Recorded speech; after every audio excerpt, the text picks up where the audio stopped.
Now, the second thing that I've been thinking a lot about is just like this concept of, at first I thought it was competing, but the more I've like thought about it and think about it, really it's just this concept of like winning. And for me, like, you know, take away all the other motivations of, man, you know, I want to make more money. I want to provide for my family. I want to give, like, you know, those all things that are byproducts of an action. And it's just like, dude, if I want to do something, like you said, I just want to be the best. Like, I just want to win. Like, freaking, if I'm going to make clothes, I want to make the best clothes. If I'm going to play golf, I want to win. If I'm going to make a podcast, it's better be the best produced podcast ever.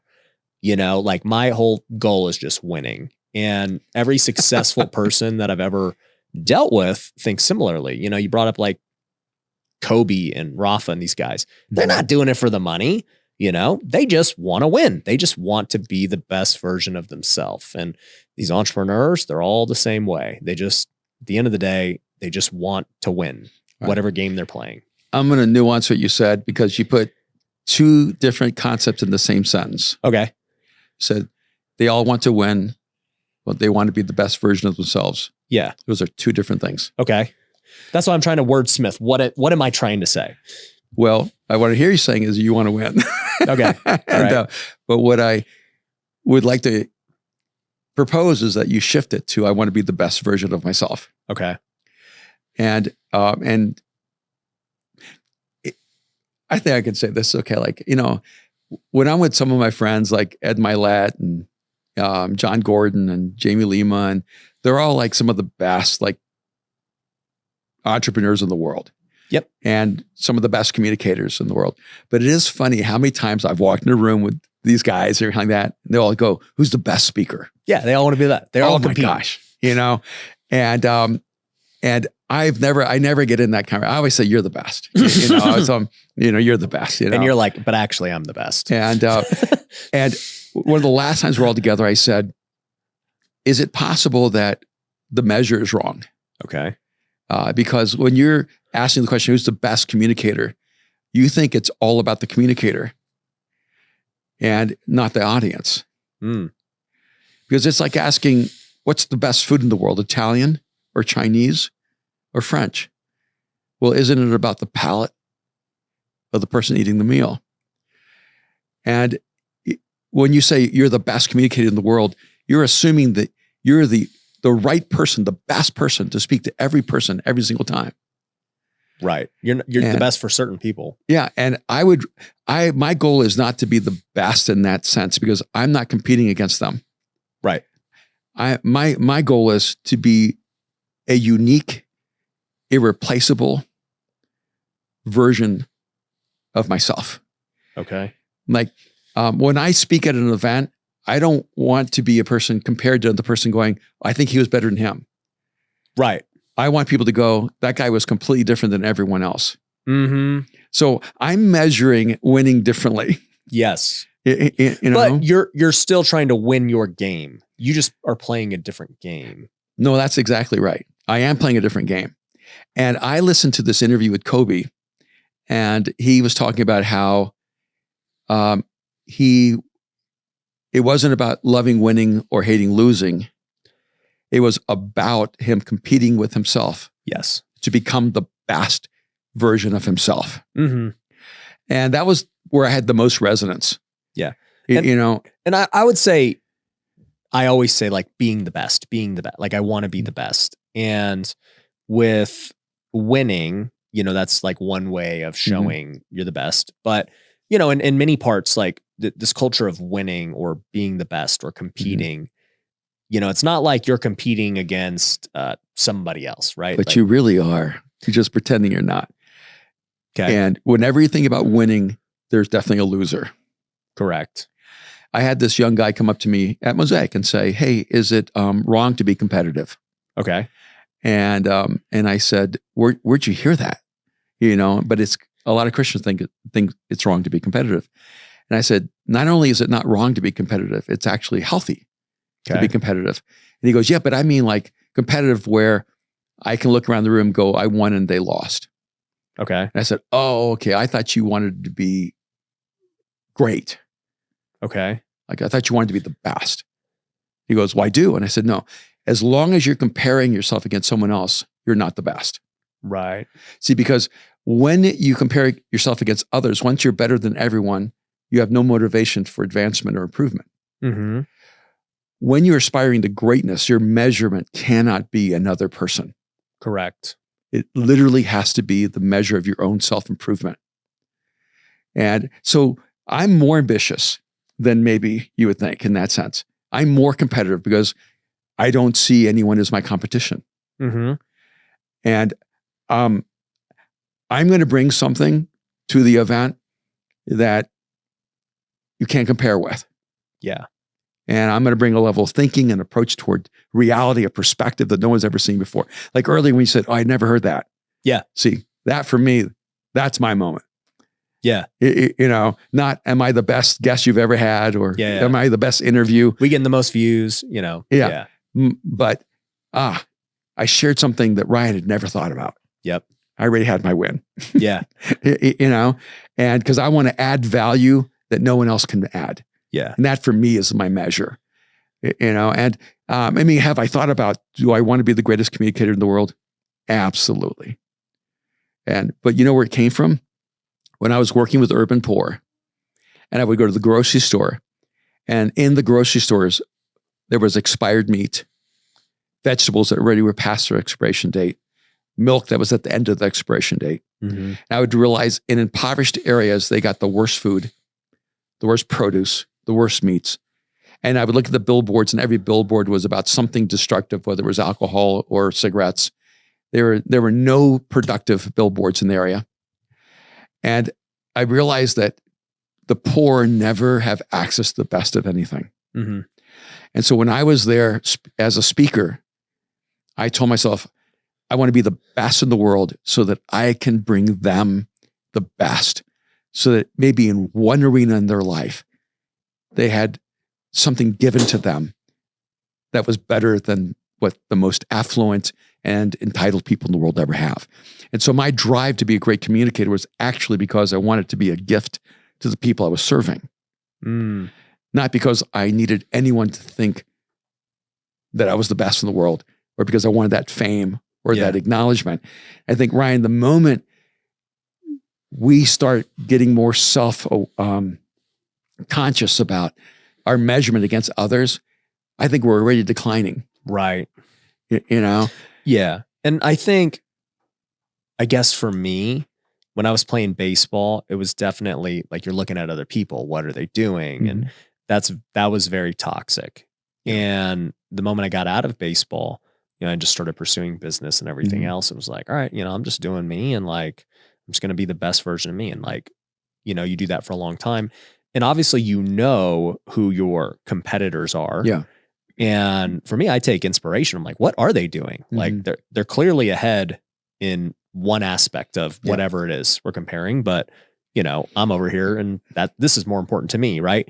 Mm-hmm. And so I use like inspiration from those guys. Absolutely. I use benchmarks. Yes. Like I'll listen, if it's the John Gordon or Ed Milet or someone, and I'll go, what did they do in that moment that's so connected to me? Yeah. How do I utilize that and do that? Yeah, no. And I'm always inspired. And I mean, when I read someone's book and I go, oh, wow, this was incredible writing. Yeah. Like it affects my writing. Yeah. Without question. I'm always benchmarking and looking at other people and trying to elevate my game. Well, and like, even from the Christian perspective, I mean, what we're talking about is sanctification. Mm-hmm. And it's just this ongoing process of just improvement and becoming more like Jesus. And by the way, where I think Jesus was misunderstood is that when Jesus said, if you want to be great in the kingdom of God, be the servant of all, that has been translated to believe, or interpreted to believe, oh, you shouldn't want to be great. You should be want to be a servant. You should be lesser. Yeah. But actually what Jesus is saying is, what I'm about to tell you doesn't even apply to you if you don't want to be great. It says, if you want to be great. So there's the if. If you want to be great. So if you don't want to be great, don't even pay attention to the rest of it. But if you want to be great, become the servant of all. See, Jesus is not saying to them, you should not want to be great. what he's saying to them is the process to greatness is different than you think. The process to greatness is servanthood. And if you will live your life to serve others, then you will be on the path to greatness. And that just stuck with me with what you said about speaking in front of all those people. You're like, I want to serve these people and give them an experience they've never had before. Mm-hmm. And that requires you to become great at your craft to do it. Yeah. So Jesus does want you to be great. Yeah. And it's just like humility. If a person is weak, they're not humble. They're weak. You can only be humble if you're strong. Yeah. And humility is an irrelevant conversation. If you're weak. If you're weak. Yeah. It's we were talking about this today in Bible study of like, what is meekness? And, it's like, for me, the biblical definition is power under control. Yeah. Like you cannot be meek if you have no power. You're just weak at that point. Yeah. The word meek really comes from horses, and that it's controlled strength. Yeah. And so you're not meek if you're weak. Yeah. You don't have strength. You can't control something you don't have. Yeah. And, and to me, it was always like, I need to be as strong and forceful and powerful human being. Yes. As I can be. Mm-hmm. And then carry that with humility. You get me grace fired up. And kindness. You get me fired up to like, just go wreck some stuff, dude. Yeah. You're getting my energy level from like a 50 to a 62. All right, well, let's get it up. No, because, I had just so driven, like I'm at Mosaic and average age is like 26 in the church. Wow. That's amazing. And I tell them, I said, look, the truth is that most of you have less courage than I have. You just live you have no guts. You tell them they're soft? I tell them they're soft. I do it on the stage. I say, look, I'm 65 and I'm taking more risks than you. Yeah. I'm more adventurous than you. Oh my gosh. I'm more courageous. You need to outlive me. Don't get me started on young people who don't take risk. I just had a conversation in New York with someone. It drives me nuts. He was 22 and I'm going, your 20s should be filled with endless failures and risks. Yes. And it's funny, this summer, Aaron, my son who's here with us, and he's 35. Yep. And he went through something this summer, and everything we create together. I mean, it's just really exciting, really fun. But he had like a huge challenge he had to deal with, and he had an opportunity to go to London. Mm-hmm. And he goes, hey, Dad, I think I'm going to take off to London for a month. And I said, you need to go. Yeah. And we watched a show called 1923. And one of the guys in 1923 went to Africa to hunt lions. And he goes, I need to go hunt lions. Yeah. And I just said, look, you need to take adventures. You need to take risks. You need to always be pushing yourself out of your comfort zone. So he goes to London for a month. Yeah. And he switches houses with someone. Wow. They take his house for a month. He takes their place. I've seen that in movies. Yeah. And I just said, look, every day every day meet someone, and every day have dinner with someone that was a stranger. And so I started giving him these challenges. Yeah. And like, there's different ways of expressing courage. I think the greatest and most dramatic, courageous acts are relational. When you take the courage of meeting new people and building new friendships and developing new levels of trust and becoming vulnerable to people. And it was pretty awesome. Just going, hey, I just met this couple and now I'm going to their house for Sunday brunch. And, and a whole world opens up that is unexpected. And on the fun side, the reason I flew in here from New York is I had this mastermind group, and one of the guys in the mastermind group sends out a general WhatsApp note. At the U.S. Open, have 2 tickets. Anyone want to come? I was wondering how you got those freaking amazing seats. And I said, when? He goes, today. And I said, I can't make it today. And he goes, well, I've got 1 ticket for the finals on Sunday. And I said, I'm in. Before everyone else. Everyone else in the mastermind is way more wealthy than me. They run their own company, so they have more freedom. And I said, I'm in. I'll take it. That night I told my wife, hey, honey, I'm flying to New York to go to the U.S. Open. So I catch a red eye. I go to New York. I'm on the second row of the U.S. Open. Yeah. Like there's only 1 row in front of me. And I'm with people like this guy's introducing me people going, hey, this guy lent me $100 million and, he financed the Dodgers. And this guy, he has all these seats here and, he owns this company and they're all like on a whole different scale. Yeah. And the guy that I'm sitting next to just won a $4.2 billion settlement. And yeah, so like I'm surrounded by people of just extraordinary capacity. And he goes, I can't believe you showed up. I can't believe you showed up. And because of that, I ended up going to Monday Night Football. And then I meet these strangers. And one of them goes, hey, do you want to go to the Super Bowl? And I go, yeah, I'll go to the Super Bowl. And the other guy goes, hey, I'll get a suite for the next US Open. You want to come to that? And I'm meeting all these people who are now opening up new opportunities. Yeah. The Super Bowl's here in Vegas, I think. Is it here? Oh, that's right. That's what they told me. Yeah. So like, if you have an extra seat, like I'll hop on it too. All right, I'll let you know. So you let me know. I'll be there. And another guy goes, hey, I help finance the Dodgers. You want to go to Dodgers games? And yeah. And what I found in life is the moment you say yes, all these yeses open up. 1,000%. Right. And then one of the guys on the WhatsApp said, of course he shows up in New York. Why? Because last month there's a restaurant in Copenhagen called Noma. It's been the number one rated restaurant in the world with the number one chef in the world. I got to go to that. And he announced he's closing his doors. No. At the end of this year. Wow. So me and Aaron we have to go to Noma because I'm a foodie. Me too. So we tell a couple of our friends and one of them goes, I've got 5 seats for Thursday. And I moved to heaven and earth. And Aaron was already in London. So we said, we'll be there. We show up on Tuesday. I fly to London and then we all get on a plane and fly to Copenhagen. This was like last week? It was like a month ago. Okay. It's like, dude, you're like everywhere. I'm everywhere. No, that was last month. Yeah. And we flew to Copenhagen to have dinner at Noma. That was it. Yeah. And, but no, then all these things dominoed and we ended up eating at like 4 Michelin star restaurants in Europe. Oh man, you're talking my language. And and the reason I'm sharing this is because people go, well, your life is so unfair or so this, and I'm going, yeah, you know why? It's because I say yes. I have a reputation for yes. I got a text from a stranger saying, is this Erwin McManus' phone number? I go, yes. And they go, I'm in a group of people. My brother has tickets to the finals of the World Cup in Rio de Janeiro. No one in my group could go. They said, do you know anyone who could go? They said, there's this guy who writes books. I think he would go. He always says yes. And so I get this text from a guy going, do you want to go to the finals of the World Cup in Rio de Janeiro? This a couple of years ago.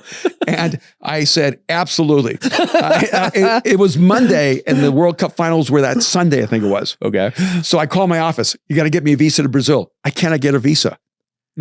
So I call someone and they go, we got you. They call Germany. I get hired by FIFA to work on their marketing team for 1 weekend. So I get an expedited visa through FIFA to go to Brazil. I go to Brazil without a place to stay. I post on Instagram right before I board the plane to Rio de Janeiro. I'll be in Rio in the morning, have no place to stay. I get a text before I land going, would you come stay at our home? Our father's an atheist and we'd love for you to have breakfast and have a conversation about God. Wow. So they meet me at the airport. They drive me to their house. Dude, you're brave. And not only did I have a wonderful conversation with their father who's an atheist, but their grandfather who was into spirit worship, where they would meet together and allow spirits to absorb their bodies. Wow. And they worship the dead. Wow. And so we have this incredible conversation. And then I get a call, hey, we have a hotel across from the stadium. Do you want to come and stay here? And so I get to connect with Adidas. And now I have these premier seats as a FIBA employee, going to the after party with the German team. All these things happen. I want a reputation for yes. Yeah. I want a reputation for a person who always leans in and goes forward. And by the way, that's why I was able to slip into Damascus and go to the city with the highest concentration of assassins in the world, went across the border from Lebanon and Syria. And why? I didn't even know Damascus still exists. Yeah, it does. Wow. I went into Pakistan on the plane. In English, they announced, if you are in Pakistan and you proselyte, that is punishable by death. And they said that in English on the plane. Wow. I was the only person pretty much on the plane that spoke English. Like, we know what you do. And when you lean in and have a life of yes, like my theory of life is you go until you get a no. Yeah. You know, a lot of people wait for a yes. Yeah. I assume God wants me to live fully. Yeah. And so if I get a no, then I stop. But, and to me, it's exciting. You know, I mean, I've been to at least 70 countries around the world, and people ask me, how did you develop a speaking career? You know how? After 9/11, no one would get on a plane, but I did. Mm. During Y2K, do you remember Y2K when they said the world's going to fall apart? Yep. On Y2K, on the 30th, my family and I flew from LA to Philadelphia to speak at a convention. Mm. On the 31st, we flew from Philadelphia to Houston to speak at a convention. And on the 1st, we flew home back to LA. And I told him, I said, the world is living in fear because of Y2K. Yeah. Christians are paralyzed. It's horrible. I'm embarrassed. Yeah. So we're going to fly on Y2K. If we're wrong, we die. Yeah. We don't have to hear it from anyone. Yeah. But if we live, we'll be a statement. Yeah. Will be proof of concept that you should live a life of faith without fear. Yeah. And my world opened up because a lot of people wouldn't say yes. Yeah. And I did. Yeah. The first time I ever spoke to more than 200 people, 20,000 people in a stadium, I was just volunteering backstage at the age of 29. And a guy comes up to me because the speaker didn't show up. And the other speaker was on a golf course. And this guy walks up to me and goes, Erwin, I think you're supposed to speak tonight. He had like 20 speakers waiting to be asked, but they were all in suits. And this 20,000 people were high school and college students. Yeah. And I'm there in blue jeans and tennis shoes. And so with 45 minutes notice, I get to speak to 20,000 people. Awesome. And it opened up the whole world to me. I think most of us, we're like living in this parallel dimension. And we choose the life of fear, but we're just a sliver away from a life of faith. Yeah. And if we could just move into the yes, we would experience such an extraordinary life. It would blow our minds away. No, I love it. I love where your heart's at. And man, being both foodies, we actually have to get to dinner here soon. So, I'm going to wrap it up with the final question. This is a selfish question because I need to get the yes from you of what I should do. So going back to this idea of being the best, winning, compete, what am I trying to say? Like, what culture am I, like, you tell me how do I speak what I'm trying to say? And what's the intention? Well, I mean, I don't think there's anything wrong with the language of winning. You know, one of the people I coach is Sean McVay, the head coach of the Rams. Yeah. Yeah. I mean, he's about winning. Youngest coach to ever win a Super Bowl. Yeah. And I think winning is a wonderful outcome. It's just not a great purpose. Your purpose for life should be rooted in who you are. So if your purpose is who you're becoming, it can't be shaken by wins or losses, failure or success. Yeah, you're in the process. Yeah. So you should want to win. You should want to be the best. These are great aspirations, but they should be outcomes of the person that you're committed to becoming. And so I don't want to diminish that language because I love sports. Yeah. I love to win. And, maybe even, I might even hate to lose. Yeah. But what drives people crazy is like, I play chess. I've been playing chess since I was 3 years old. I usually purposely lose my first 3 games to anyone I play with, no matter how bad they are. I want to give them a sense of confidence. I want to, build a little momentum in the game. And I love watching how they play because I actually don't care if I lose in the short term, if I can win in the long term. And here's what I would say is like, win the long game. Win the game that matters. It's the game of life. Win by having a great marriage and raising great kids. Win by having a corporate culture where everyone feels valued. Just win the right game. Don't win the wrong game. So the message of winning, as long as you convey the game that you're playing. Yeah. Yeah. Win, but don't let other people pick the game for you. Yeah. I love it. Well, Erwin, dude, it's been great having you on. I've learned a lot and you've accomplished your goal in being unique and giving me things I have not considered. And so I'm very grateful for that and grateful for whatever we say yes to together.